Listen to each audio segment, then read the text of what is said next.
Welcome back to another technical deep dive here in the debug zone.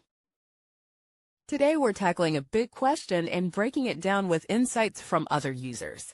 Hopefully this clears up some misconceptions and helps you get the answer you need. So buckle up, stay a little curious, and let's jump right in.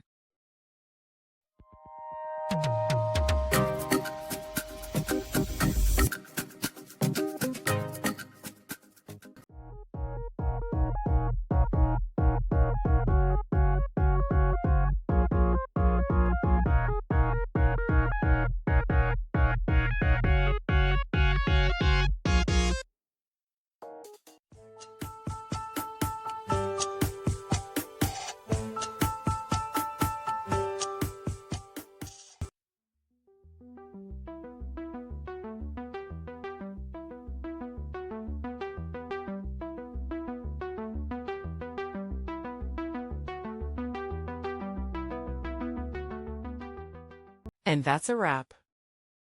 I hope you found the answer you were looking for.